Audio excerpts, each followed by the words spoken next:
안녕하세요, 또이슈입니다. 배우 하정우가 자신의 휴대전화를 해킹하고 협박한 범인과 나눈 대화록이 공개됐습니다. 하정우는 침착한 대처와 여유있는 모습으로 범인과 대화를 나눴고 결정적인 단서까지 경찰에 제공하면서 범인 검거에 큰 역할을 했는데요. 대화 내용 함께 보시겠습니다.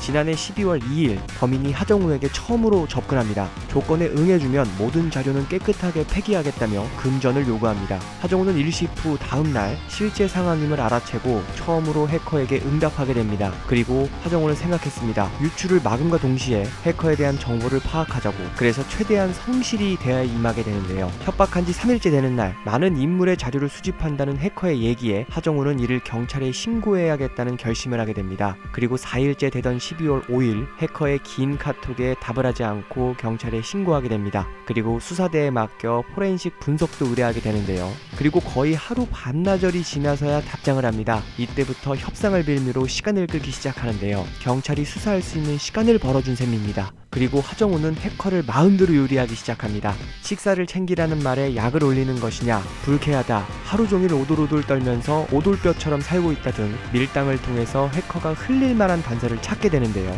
결국 말까지 놓으면서 더욱 거세게 몰아붙이는 하정우. 촬영에 홍보에 바빠 죽겠는데 너랑 이러고 있어야 하냐면서 13억이 무슨 개 이름도 아니고 배밭 무밭 넣어줄 테니 팔아봐라 라고 하면서 해커를 계속해서 당황하게 만듭니다.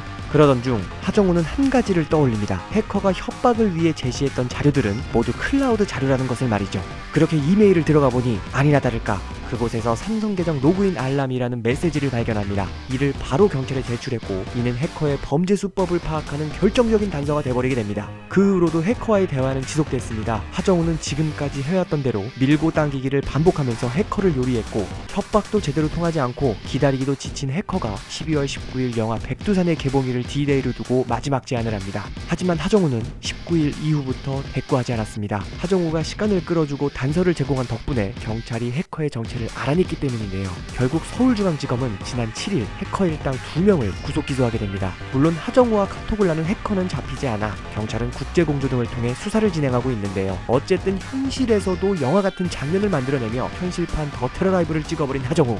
숙달되고 훈련된 사이버 수사대 등의 경찰들이나 할 수 있는 일을 어떻게 보면 일반인인 하정우가 해낸 이번 일을 통해 하정우라는 배우의 또 다른 면을 살펴볼 수 있는 일이었습니다. 그럼 저는 또 다른 이슈로 찾아뵙겠습니다. 내일도 이슈는 또 이슈.